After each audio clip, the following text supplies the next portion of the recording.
Hoje nós estamos aqui no nosso ponto cultural para ouvir Arnaldo Queiroz Matoso, nosso secretário de Desenvolvimento Econômico, também responsável pela pasta do turismo, mas que é um homem de vida pública, não é, Arnaldo? Isso, Marta. Um prazer estar aqui com vocês, aqui na Fox, né, nesse podcast. E, sim, já há alguns anos na vida pública, né? Todos, na verdade, têm uma vida pública, né? Então, na vida pública, na administração, na política, enfim. E é um prazer estar aqui. E como é pertencer a uma família com um histórico de homens que se dedicaram à administração pública e que fazem parte da nossa história nacional? Olha, Marta, esse é um lado, né? Na verdade, eu sou nascido aqui em Quissamã mesmo, né? Já há mais de 72 anos, quase 73, né? Fruto de uma união muito interessante, que é de uma pessoa que descendia da nobreza, de figuras ilustres do Império e tudo mais, e de uma pessoa do povo, né? Então, acho que isso me deu um equilíbrio, né? E formou, né, a personalidade que eu tenho hoje, que é uma questão, uma personalidade mais de conciliação, mais de entendimento, né, de saber dialogar com essas duas partes, né? Isso é muito bacana. Qual é como é a presença do Eusébio de Queiroz? Quem é Eusébio de Queiroz na sua vida? Pois é, o Eusébio de Queiroz, ele surgiu em Quissamã, né, pela política do Império, né, já que aqui os Araruama eram fortes no Império, tivemos aqui a presença de Dom Pedro por umas 2 vezes, e ele, então, conselheiro do Império, esteve aqui e acabou casando 3 filhos em Quissamã.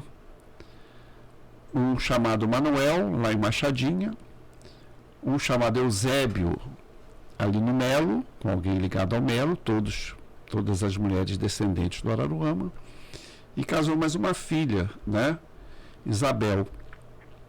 Daí, pela linha do Eusébio, né, do filho do Eusébio chamado Eusébio, que havia uma tradição do primeiro filho de Eusébio se chamar Eusébio, né, veio então o meu avô, né, pai de meu pai, e é nessa linha que eu chego ao Eusébio de Queiroz. E é bacana a gente falar sobre o Eusébio de Queiroz, porque aqui a gente está lembrando da lei Eusébio de Queiroz, né? Sim. Que é uma lei super importante para a história do Brasil, um país que é marcado pela escravidão, e a lei Eusébio de Queiroz, ela vai proibir o tráfico negreiro, não é isso? Isso. Em 1850, isso. O que é muito bacana a gente saber que Quissamã faz parte desse contexto, parte desse cenário. Então, é interessante. Né? Tem uma ligação direta com essa figura política, né? Que, enfim, ocupou diversos cargos no Império, foi da primeira turma da primeira faculdade de Direito do Brasil, que foi lá em Olinda, né? E o pai dele veio de Angola, né? Que também se chamava Eusébio, veio de Angola, e vem de Angola e de alguma forma acaba em Quissamã, né, pela descendência do Eusébio da Lei, né, através dos seus filhos que casaram aqui em Quissamã. Certo. Agora, na sua casa, você falou da sua mãe, você falou do seu pai. O seu pai era amante de cultura popular. O meu pai era uma pessoa que era uma personalidade muito interessante, porque é uma pessoa que nasceu em 1899, portanto, quando eu nasci ele já tinha 52 anos, de uma formação mais rígida. Aos 14 anos, aos 12 anos, na verdade, foi estudar na Alemanha sozinho, acredito eu que através dos padres franciscanos de Quissamã, que eram todos alemães, voltou por causa da Primeira Guerra, se formou em Direito e veio para Quissamã. Né? E aqui dedicou-se à parte da agropecuária, né? Mas era uma pessoa de, como dizer, muito sistemático, mas muito correto, né? Ao mesmo tempo. Então, tinha esse perfil, né? Já a minha mãe era uma mulher nascida em Flecheiras, de uma família de poucas posses, né? E então fez-se essa aliança improvável para a época, né? Você imagina isso nos anos 40, né? Que impacto que isso gerou na sociedade quissamaense. E eu acho que essa foi uma das razões por que fomos para o Rio estudar, né? Até por conta de evitar talvez uma exposição de alguma coisa que não era tão comum naquela época, né? E a sua mãe, ela tem uma origem muito humilde, não é isso? Sim. E ela fazia farinha, fazia beiju. Fazia farinha, fazia beiju, fazia sanema, né? Quando a gente era pequeno, a gente acordava e 5 e pouco, e a diversão, por diversão, ia raspar mandioca, né? E aí eu cresci, hoje eu sou um farinheiro de mão cheia, um farofeiro, melhor dizendo, e um pouco dessa influência, né? Fazia farinha, fazia beiju, fazia sanema, aquelas coisas da roça mesmo que se fazia naquela época, no tipiti, primeiro no tipiti, depois na prensa, né? Então na roda de para ralar, tocar da mão, abraço, né? É importante a gente falar desse seu universo, da sua primeira infância, de onde você nasce, para a gente chegar na década de 80, quando você realiza, né, o projeto Promemória. Você é um idealizador desse projeto Promemória, que é quando a gente tem aí, dentro de Quissamã, um primeiro trabalho que vai olhar para a cultura quissamãense como herança, como patrimônio cultural. Então, assim, você vem de uma família onde você tem pessoas que são engajadas na política pública, você tem um pai que ele é dedicado à terra, uma mãe que vem de uma origem que traz as suas tradições e ela não abandona. Aí você chega à década de 80 com o Promemória. O que é o Promemória?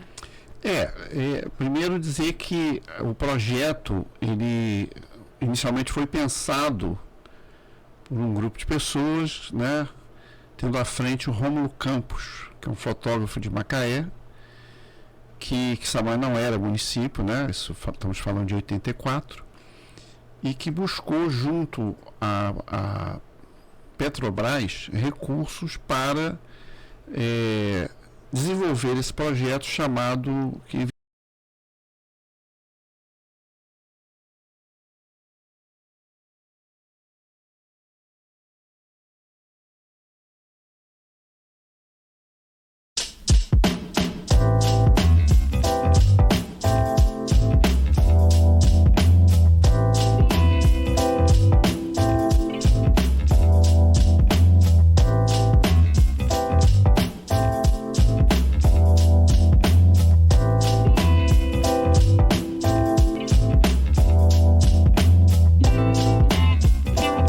resgatar a memória de Quissamã. A Petrobras exigiu que isso passasse por instituições, evidentemente, tivesse a chancela da Promemória, do IFAM. E eu, naquela época, pertencia aos quadros da Funarte, que é a Fundação Nacional de Arte, que é uma fundação federal. E amigos, então, lá do IFAM, né, lá no Paço Imperial, disseram, não, Quissamã, Arnaldo é de Quissamã.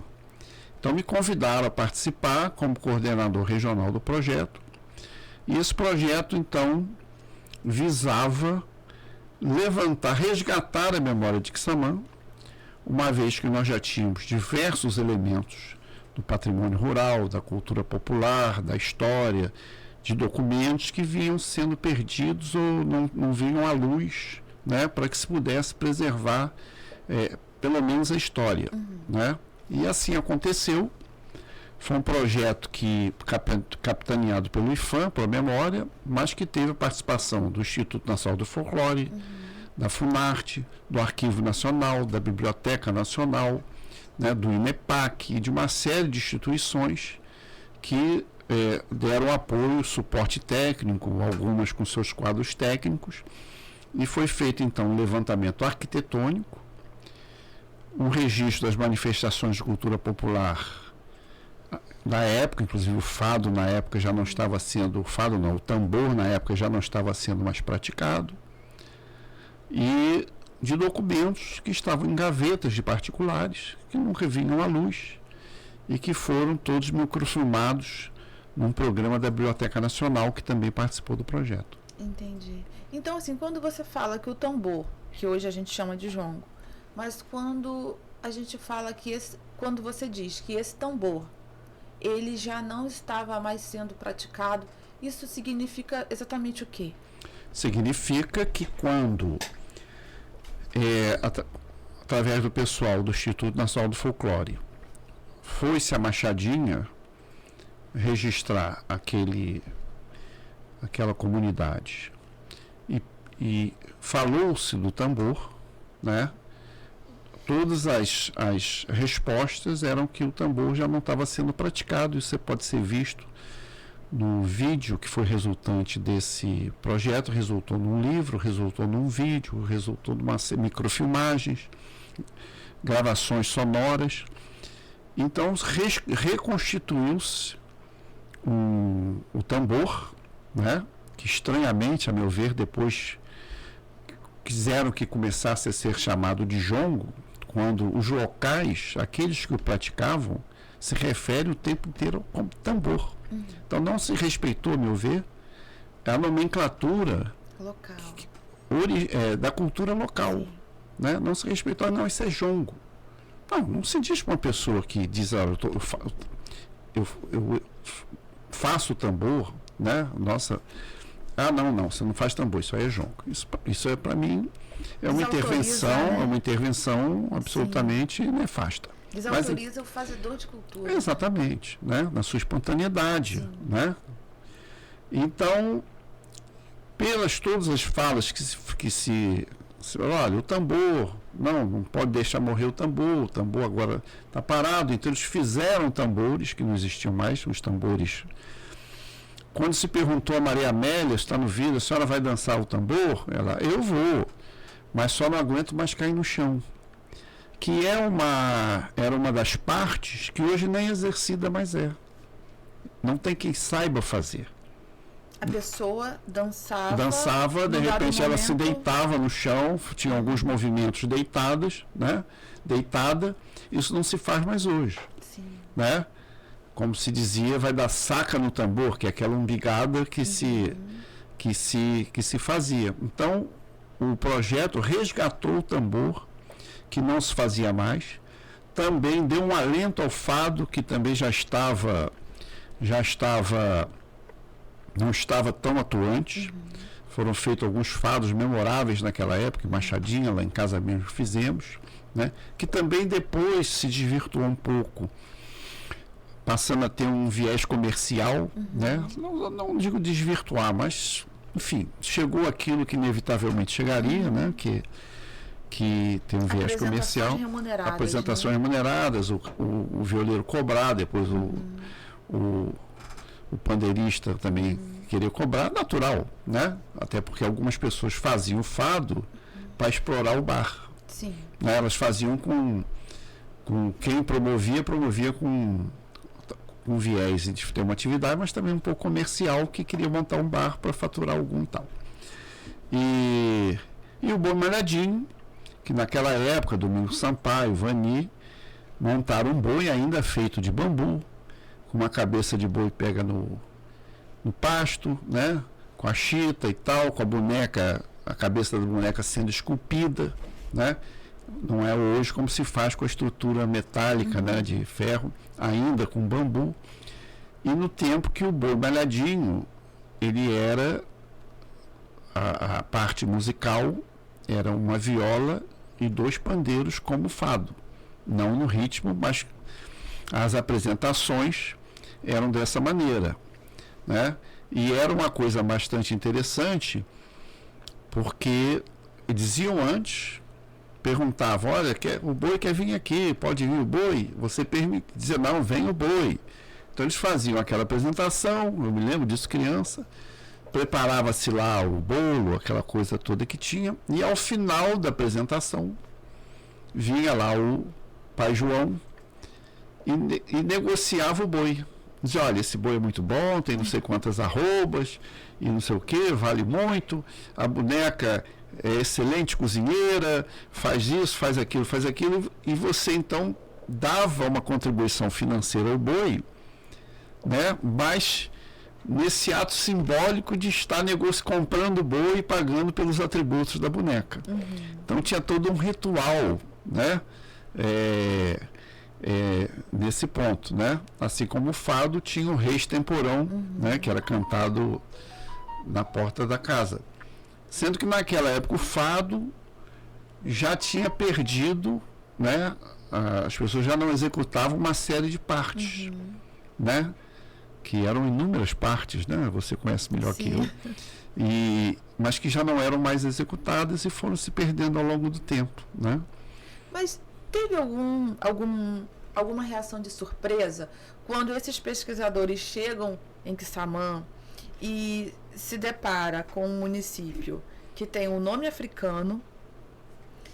Naquela ocasião ainda não se sabia do nosso baobá, né? O baobá ainda era uma árvore ali que não tinha sido reconhecida, não sabia o nome dela. Mas teve uma reação assim de surpresa quando eles chegam aqui, nesse município com nome africano, encontra um fado, né? Uma dança que é dançada em cruz, que tem o nome de fado. Sim. Um boi malhadinho, que é uma brincadeira de acero de cana. Acero de cana, a gente sabe que são aqueles caminhos, né, que existiam entre um canavial e outro. As pessoas carregando marmitas de farofa, de carne seca, para parar no meio da brincadeira para comer. Um boi tocado com pandeiro e viola. E um tambor onde você tem uma roda e as pessoas brincam e num dado momento deitam ali no chão. Como que foi a reação dessas pessoas? Elas estavam habituadas? Ou Quissamã sempre foi esse lugar que a gente tem muito no nosso imaginário como algo assim muito precioso, falando da sua cultura?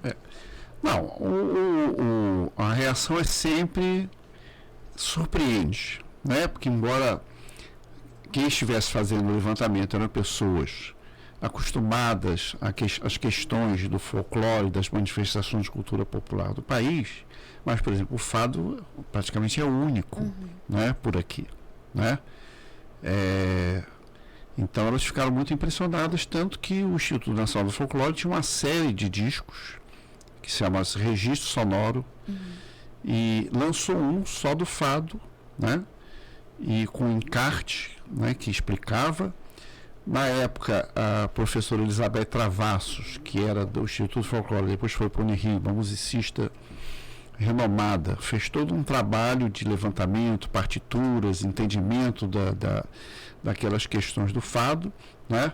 O tambor talvez já fosse, por ser paralelo ao jongo, já fosse uma coisa mais esperada, assim como o boi malhadinho, que embora tenha suas características locais, era uma coisa um pouco mais, já se conhecia, o boi bumbá, aquela coisa toda, mas o fado sempre foi aquele fator diferencial. Tanto que existem horas gravadas no Instituto Folclore de uma série de gravações que eles fizeram aqui com relação ao fado.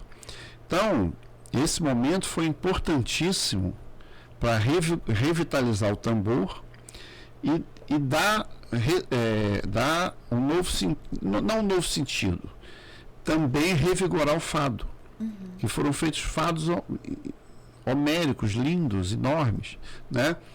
Embora lá, em 84, numa entrevista no vídeo, pergunte ao jovem por que o jovem não dança mais, não dança o fado. Ele, prefere olhar, a gente prefere mais o baile, né?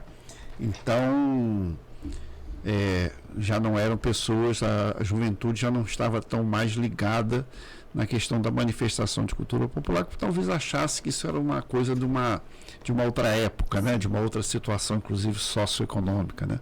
E vale lembrar que todo nesse período, Quissamã não era município. Foi 84, né? Quissamã veio ser criado em 89, né? Estrada de chão, né? Uma série de uma outra realidade. Uma outra realidade. Locais sem luz. Machadinha não tinha luz. Essas coisas todas aconteceram nesse período aí. mas sempre entenderam que foi de uma riqueza muito grande. Sempre com aquele olhar de um lugar especial, né? Sim. Aqui é um lugar especial. Sim. E aí havia uma característica, né? Havia um levantamento arquitetônico do patrimônio rural. Sendo que 7 propriedades rurais não permitiram que houvesse o levantamento arquitetônico. 7? 7. Porque entendiam que aquilo podia chamar atenção, chamar coisa perigosa, quando nós estávamos falando de uma coisa que não era mais opulenta do tempo do Império, muito pelo contrário, estava já num período, né, dessa natureza. Assim como nós fizemos microfilmagens na Biblioteca Nacional, mas teve gente que não permitiu que os documentos saíssem daqui para serem microfilmados. Entendo. Então aquela ideia do que, ou seja, uma distorção, né? Porque guardar na gaveta não é preservar. Ainda mais se você pode microfilmar e ter na biblioteca, uma biblioteca do país, né? Então havia essa resistência, né? Que entende-se por um lado, né? E você falou da questão do nome. O né? nome que Samã... Porque até então a lenda era que se dizia que encontrado entre os índios um negro teria dito que se chamava ou era de Quissamã. Então, quando eu estava na prefeitura, o cônsul-geral de Angola, que respondia do Espírito Santo ao Rio Grande do Sul, recebeu na UF uns trabalhos que retratavam o patrimônio rural de Quissamã. Ele falou, Quissamã, e veio aqui. Eu o recebi aqui, e ele então confirmava que havia um lugar chamado Quissama, na foz do rio Kwanza, onde tinha um forte, de onde eram enviados escravizados para o Brasil. Então pode ser que efetivamente, né, isso dava uma veracidade ao que se dizia. E o mais curioso é que, então, um ano depois veio ao Brasil o presidente de Angola, que era tratado como um engenheiro, né, José Eduardo dos Santos, e foi feito um jantar para ele no Rio. Nós fomos, aqui eu e Jorginho Russo, que era o presidente da Câmara, e foi entregue a ele um título de cidadão quissamaense, né? E foi entregue também um lote de galinhas da Angola que foram levados para Angola, porque com a guerra, com os campos minados, ela estava extinta em Angola. Então, simbolicamente, Quissamã mandou um lote de galinhas da Angola para Angola, naquele ano, né? Que era uma coisa muito simbólica, né? Então, e aí criou-se foi o primeiro laço mesmo, assim, de reconhecimento Quissamã. Quissamã. Que ano que foi isso, Arnaldo? 94, 95, nessa época. Porque é interessante a gente ouvir das pessoas, porque foi encontrado um escravo que disse que era Quissama, porque foi encontrado um escravo que era de Quissama. Mas, na verdade, né, nos relatos dos nossos primeiros colonizadores, ele não diz que era um escravizado. Ele diz que foi encontrado um negro que desaparece. Sim. Não é? Que esse negro ele desaparece no meio da noite sem deixar mais informações. Então, assim, o nome Quissamã tem como referência essa pessoa que a gente não sabe se é de fato um escravizado. Sim. Naquele momento, pelo menos ali, não seria, né? Não seria, não seria. Né? Ele era um homem que estava livre ou buscando a sua liberdade. Sim. Então, assim, hoje, quando eu ouço, e você falou muito bem, foi encontrado, né, com outras pessoas que viviam ali, pessoas indígenas, mas em nenhum momento está lá nesse relato histórico do século XVII que seriam escravizados. Naquele momento, a gente sabe, naquela noite se tratava de um homem livre, né? Então, assim, Quissamã, a gente tem esse potencial para o turismo, porque é um lugar cheio de memórias afetivas, cheio de histórias, cheio de sabores, de cheiro, de gente que conta história para todo lado. Basta a gente parar um pouquinho para ouvir. Me fala das suas referências femininas. nessa sua andança por Quissamã, vendo gente que brinca aqui, gente que brinca ali, me fala dessas mulheres. Quem são essas mulheres que você conheceu brincando boi, tambor, fado? Olha, Marta, eu essencialmente venho de uma casa de mulheres, né? Lá em casa eram cinco mulheres e eu, não é? Que vida difícil. E indo para o Rio estudar, e meu pai ficando entre aqui e o Rio, eu passava uma boa parte do tempo só com as mulheres. E vinha para Quissamã 4 meses por ano, que eram os meses de férias. E ficava efetivamente dentro de uma limitação geográfica. Eu ficava ali no máximo de prosperidade para Machadinha. Nós não vínhamos ao centro por aquelas razões que eu já imagino que fossem, né?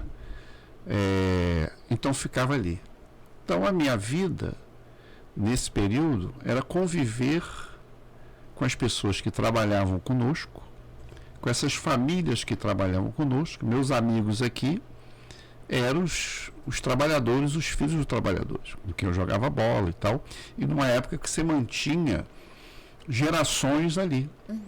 Então, por exemplo, outro dia eu tive com uma moça na prefeitura, que é advogada, e diz: olha, o seu avô, né, o seu pai, o seu avô, o seu bisavô e o seu trisavô são pessoas com quem eu convivi, né?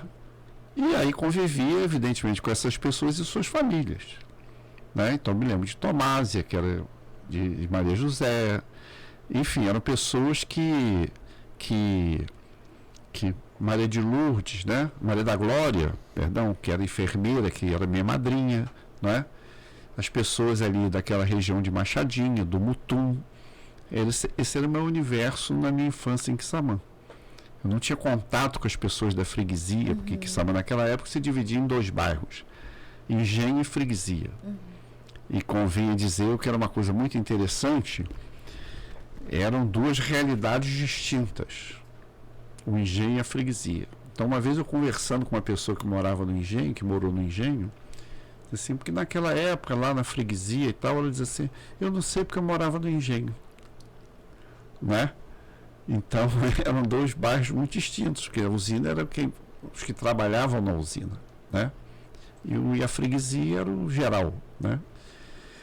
Então, esse foi o meu universo de infância em Quissamã, né? Com essas pessoas, com Zé Antônio Aguiar, que trabalhava conosco, mas que tocava o violão no Boi Malhadinho, e que era o carpinteiro que, quando morria alguém, fazia o caixão, que o caixão era feito, morreu, faz o caixão, com o que chama, com a tábua, que é o Itaipá, tá, que chama de Itaipá, e forrava, vi muito isso, isso é muito gravado, e forrava com pano roxo. Essa madeira com pano roxo, fazia a tampa, e esse era o caixão que se fazia para aquela pessoa que morreu e estava precisando de um caixão, né? Então com Zé Antônio, com Juvenal, com Manel Basílio, com Euclides, enfim, com pessoas da terra, né? E que sempre me impressionou muito, eram pessoas que chegavam com suas marmitas, os que não moravam lá, e com uma garrafa de café, que a tampa era uma batuera de milho, e que tomava aquele café durante o dia todo, aquele, né, pelo gargalo, faziam assim no gargalo.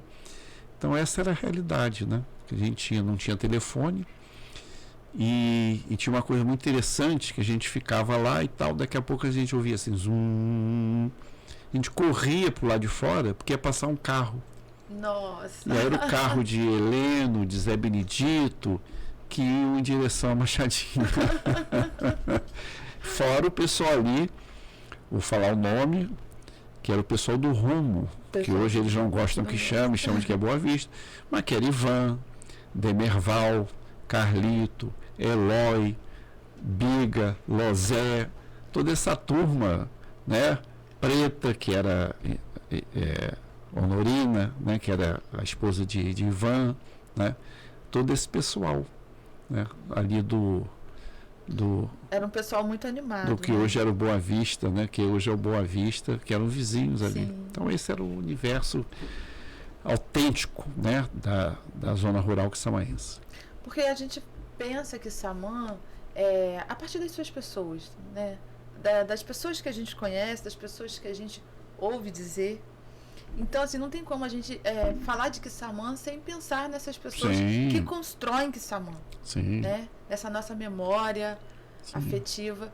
O que você tem para me dizer a respeito do que você acompanhou após o Pró-Memória?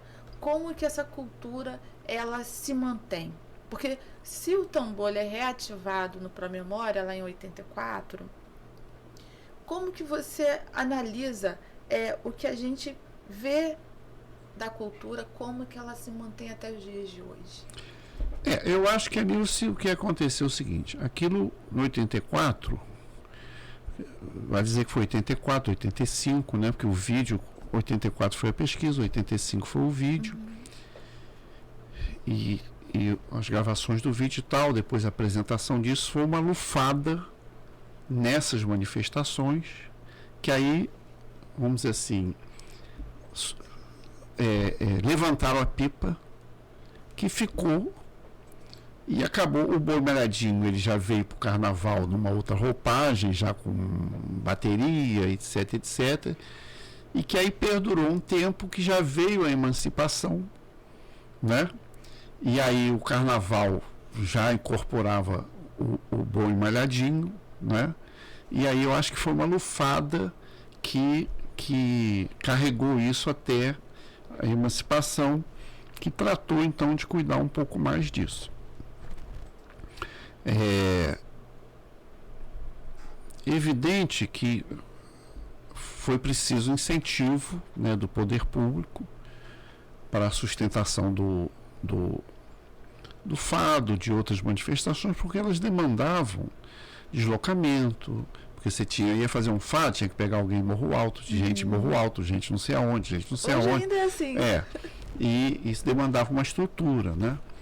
Então acho que é a nossa identidade, né? É a nossa identidade. O Boi Malhadinho talvez hoje seja assim a que se espalhou um pouco mais, né? Você tem, até porque ela pode ser feita em pequenos grupos, né?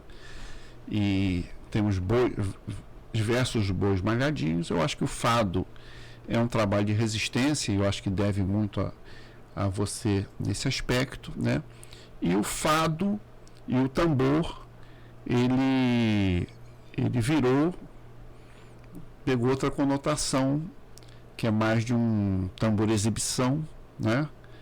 Que com presença marcada muito forte em Machadinha, e que eu acho que é a grande alavanca da permanência dele, quer dizer, até do trabalho que se faz da escolinha do João Gomiri, dessa identidade que se criou em Machadinha, da transformação em comunidade quilombola, né, desse reconhecimento por quem vem de fora e se encanta com aquilo que acontece.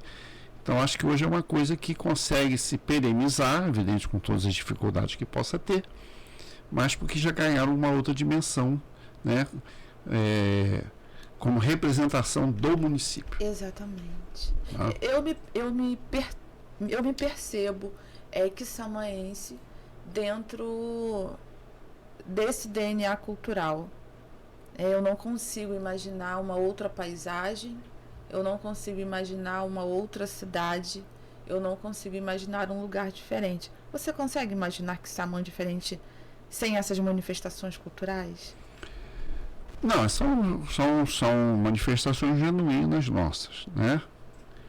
Embora Quissamã, evidentemente, com a emancipação, sofreu uma transformação, né? Quer dizer que essas são manifestações que vinham da zona rural, né?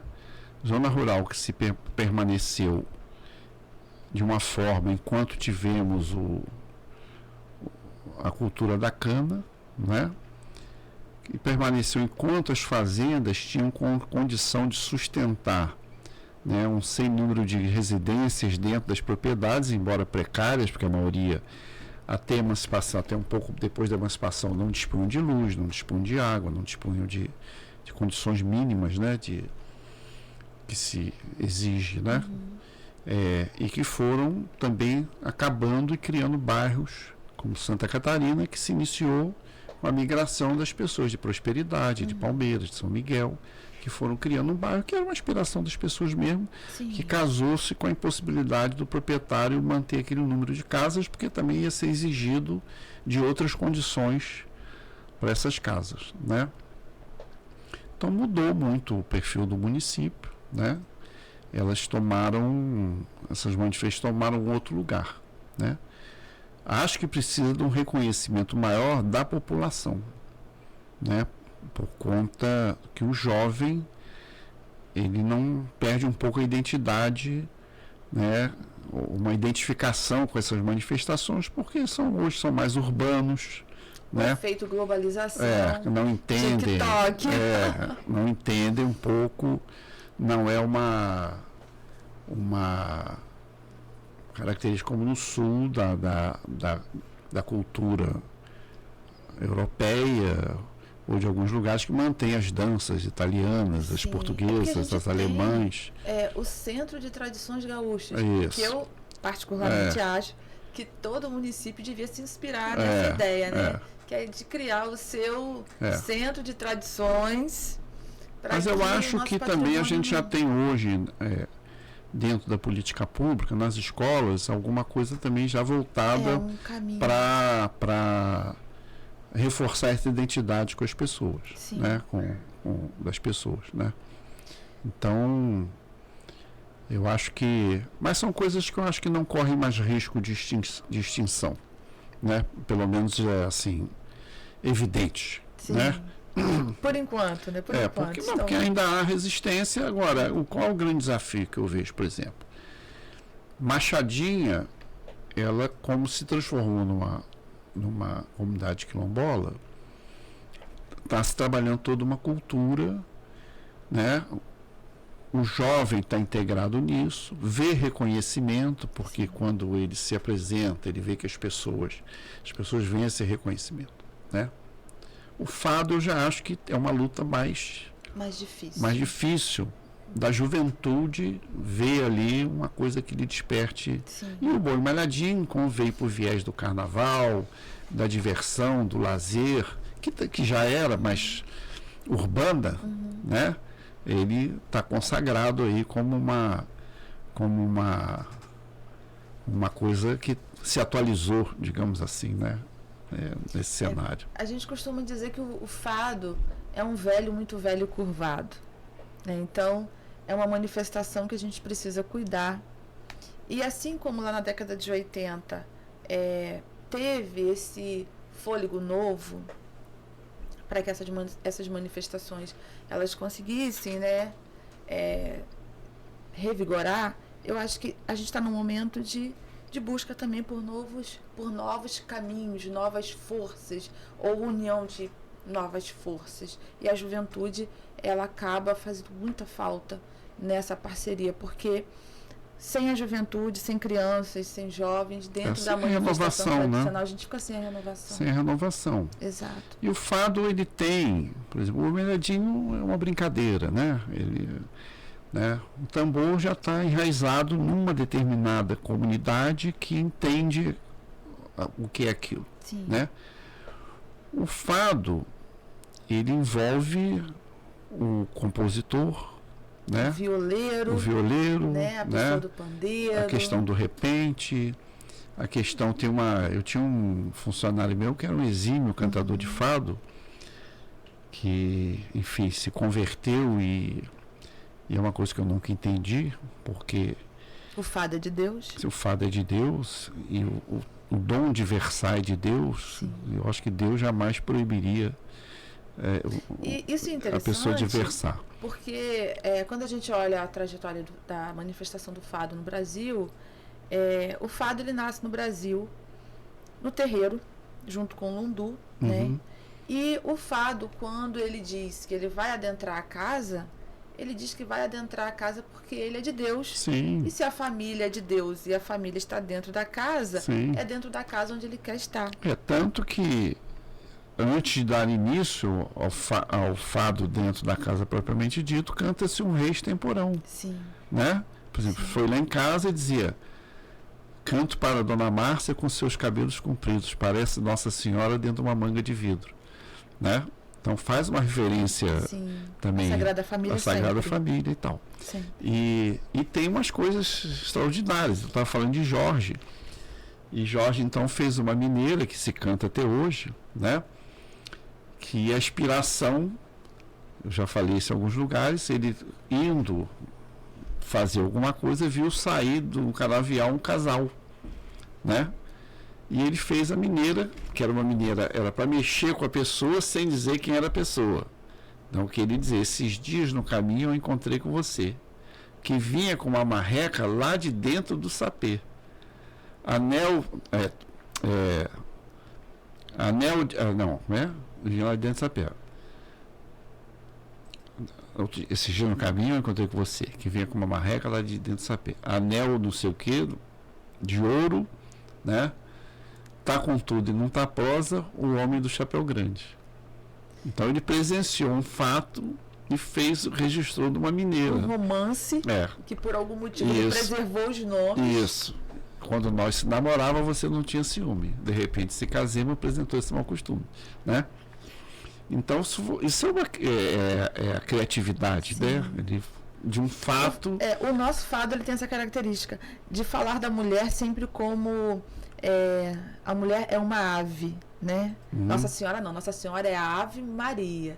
Mas as mulheres vai ser uma marreca, vai ser uma garça, né? A mulher sempre vai ser aí numa figura... Anel de pedra brilhante, né? Eu dizia... Eu encontrei você com uma marreca que vem lá dentro do sapé. Anel de pedra brilhante, agora me falhou, que é a idade.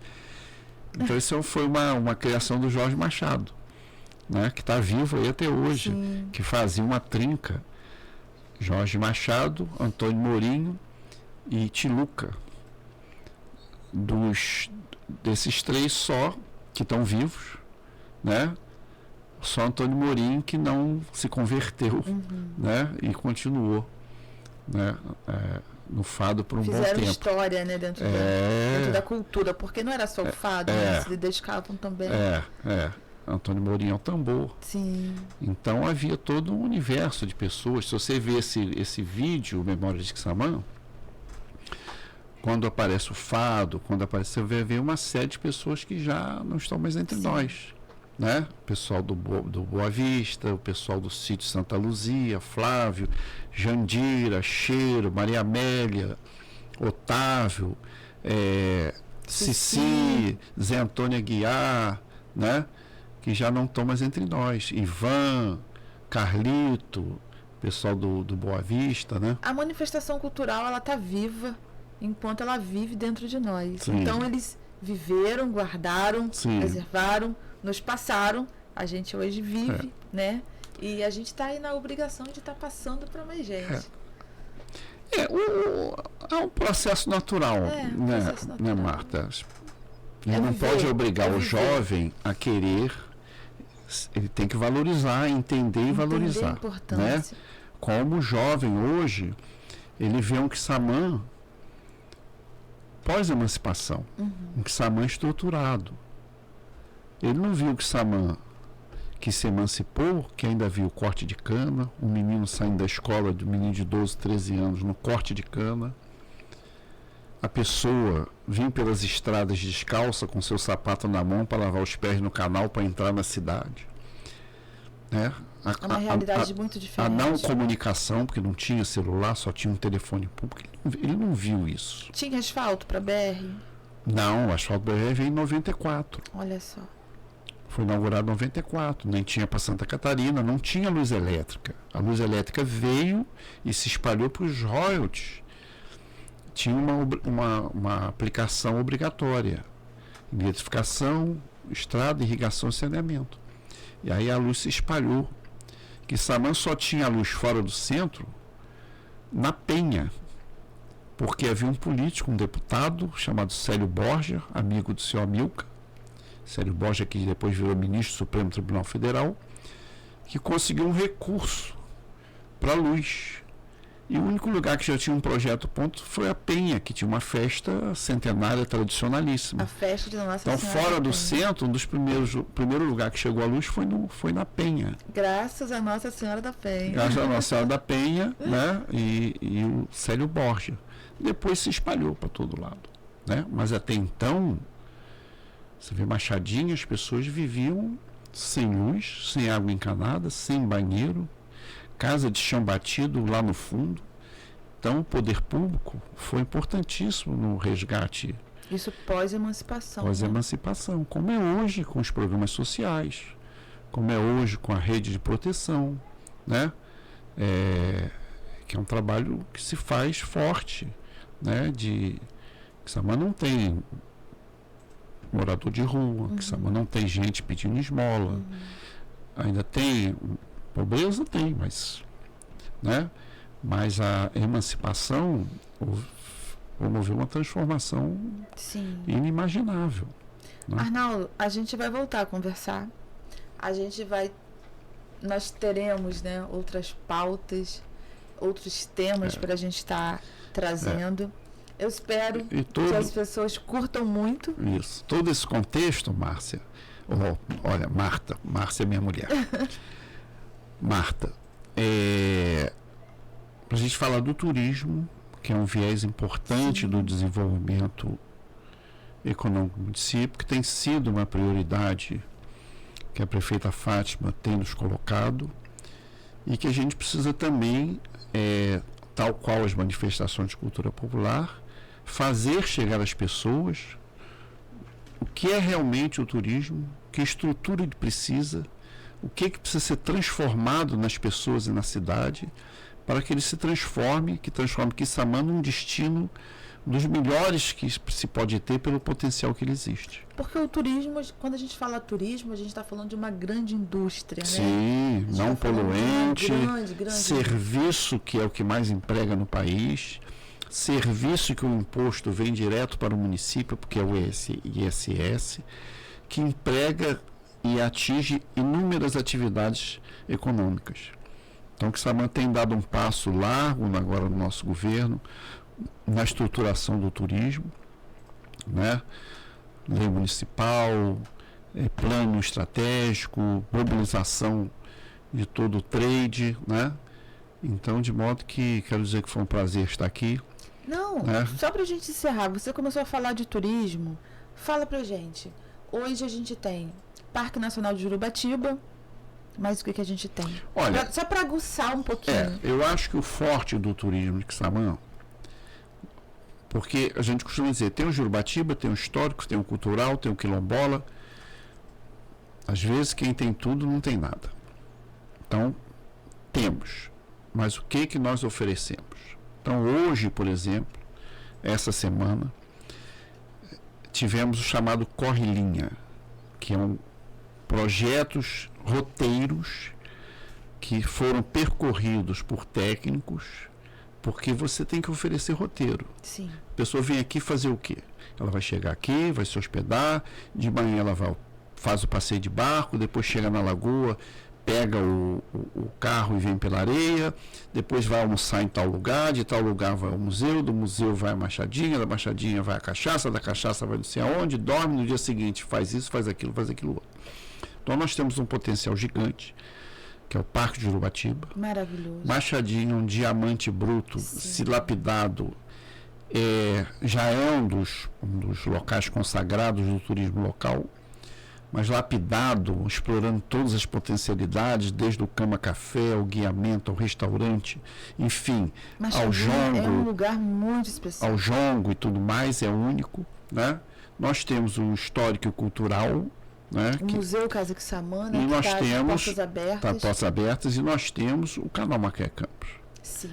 Que é o grande eixo de ligação de tudo isso, né?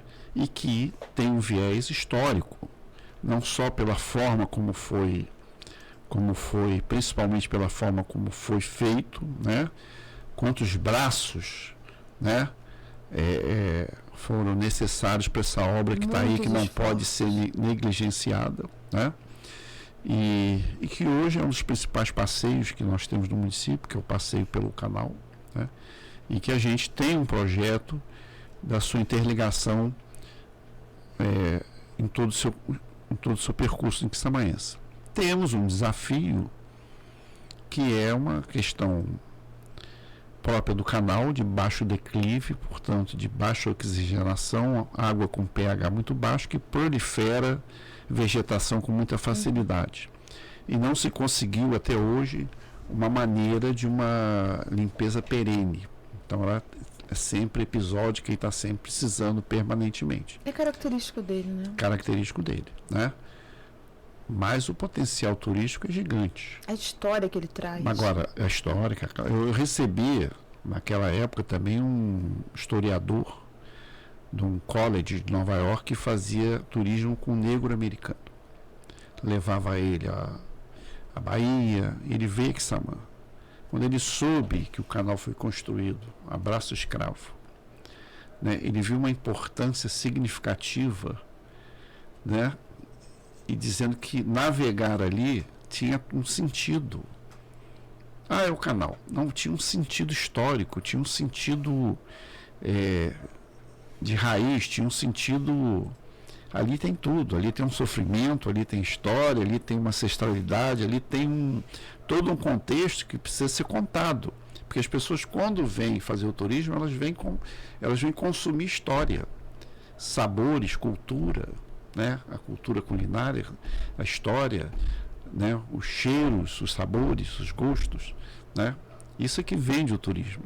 E a experiência, que é o que você leva, né? Você sai daqui e tem que contar uma história, né? Não, eu vi isso, vi aquilo. Não. Eu naveguei num canal que foi construído há não sei quantos anos, abraço escravo, assim, assado, né? Então conta uma história. Assim como você vai a Machadinha, que é muito simbólico, né? A resistência em Machadinha, quer dizer, a Casa Grande ruiu.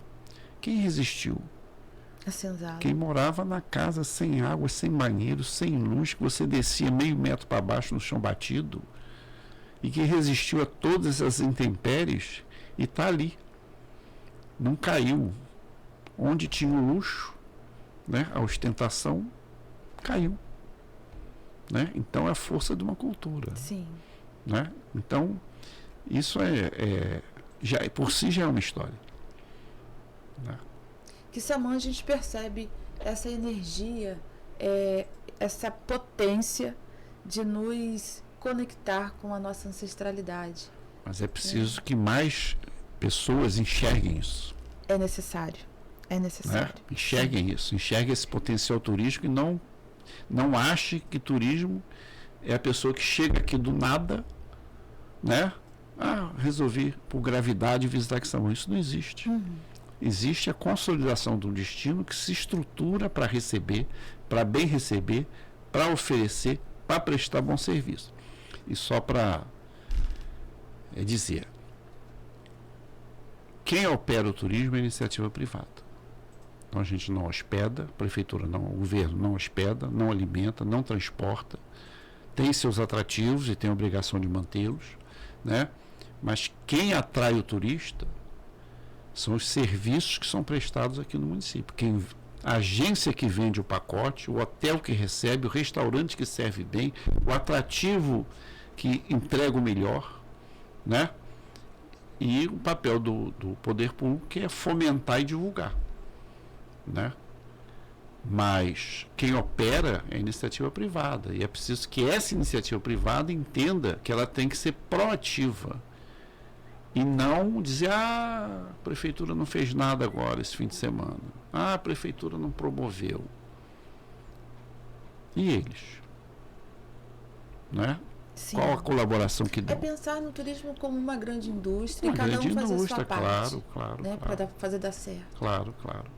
Agora vamos abordar um pouquinho no nosso ponto a ponto? Sim, vamos lá. Eu vou falar daqui e você responde daí. Sim. Pensando que Quissamã, um lugar Um lugar em Quissamã?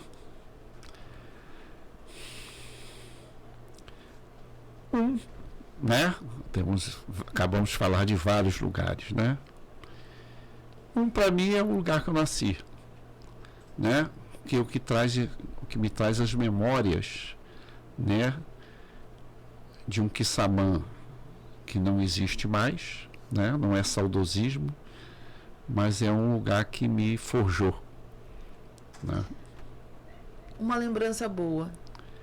Olha, uma lembrança boa foi o fato de ter sido prefeito, não porque ganhei uma eleição, pelo poder de realizar, de executar e de ver uma série de coisas que pudemos fazer, eu e evidentemente todos os outros que estavam na administração, perdurarem e serem úteis à comunidade até hoje, 20 e tantos anos depois. Culinária quissamãense para você é? Olha, para mim seria o biju, a sanema, uma coisa que ninguém faz mais, que eu comi muito na infância, o pirão de leite, o coco catarro, né? O coco catarro é muito bom, né? Que é o fruto da que é uma palmeira, né? Palmeira, que é bacabu, né? Bacabeira, coisa que o valha, né? E o pastel de nata. Olha, era pra ser olha quanta coisa boa! Que eu comia, o feito por Marlisete, ali no bar da esquina, que era um dos melhores de Quissamã. Delícia, delícia. Uma personalidade. Quissamãense? Quissamãense. Olha, são inúmeros, né? Mas eu vou me ver a cabeça Francisquinho, retratista. Francisquinho era um artista extraordinário, um inventor, uma pessoa que ele era fotógrafo, fazia maquetes.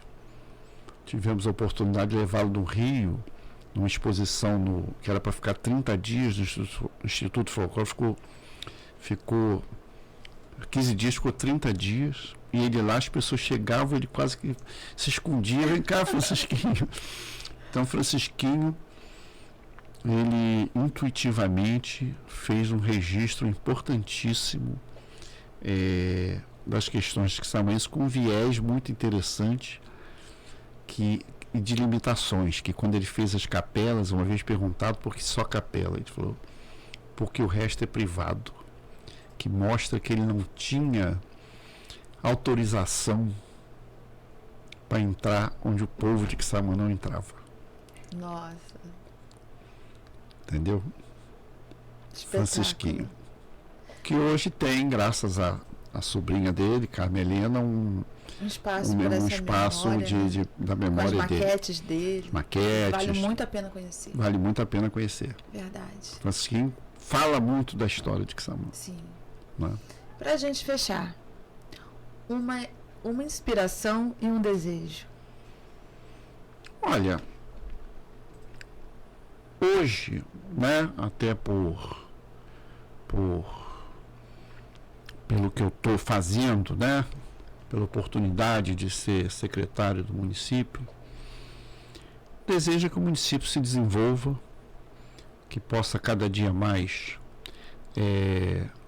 gerar oportunidades às pessoas, principalmente hoje no turismo, que é uma grande possibilidade, evidente, a partir tirando à parte as questões do petróleo, né?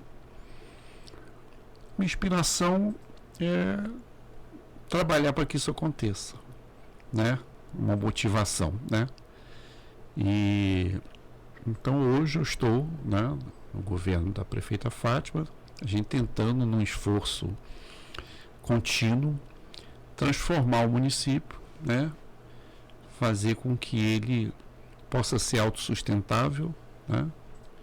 No sentido de gerar oportunidade, em que a gente possa transformar também as pessoas, né? Que as pessoas possam enxergar esse potencial que que possam enxergar que elas podem mudar o município, também mudando um pouco da sua visão sobre o município, do seu papel como elemento motriz para fazer esse movimento crescer, né? Não é uma obrigação só do poder público, é uma obrigação de todos nós que vivemos aqui e que temos esse compromisso. Né?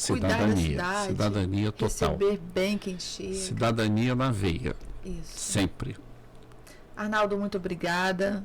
Espero encontrá-lo aqui novas vezes, mais vezes, em novas oportunidades. E que a gente consiga manter essa nossa boa relação, como eu te falei, de uma cidadã que ama a cultura quissamoense, para um cidadão que me inspira muito, que tem muita sabedoria. Te admiro demais pelo seu trabalho, pela sua trajetória. Aqui na Fox, sempre de portas abertas. Por favor, volte e traga novas pessoas, né? Novas conversas, para a gente manter aqui sempre um bate-papo cultural. Eu que agradeço, Marta. Também louvo o seu trabalho que você faz de contribuição, né? Não só ao fado, mas aos diversos grupos, aos diversos fazedores de cultura do município, através de editais, aquelas coisas que a gente sabe que precisam de alguém que tem essa técnica, né? Dizer que Samã tem muitas pessoas que podem vir aqui falar das curiosidades, falar da sua trajetória, que são trajetórias inspiradoras podem ser inspiradoras para as outras pessoas. Agradecer a oportunidade de estar podendo fazer esse trabalho por Quissamã. Agradecer a Fox, a você, ao Gibson, né, que conheço há muito tempo e sempre teve esse anseio, né? O Gibson já está há algum tempo para estruturar isso que ele estruturou agora, que é um serviço que presta ao município, né? E dizer que para mim foi um prazer estar aqui. Muito obrigada e até o nosso próximo bate-papo cultural. Até uma outra hora. Obrigada por nos ouvir. Estamos aqui de portas abertas e no nosso próximo bate-papo, com certeza, Arnaldo vai estar aqui com a gente e a gente vai trazer mais pessoas para estar contando mais histórias. Obrigada. Eu sou quase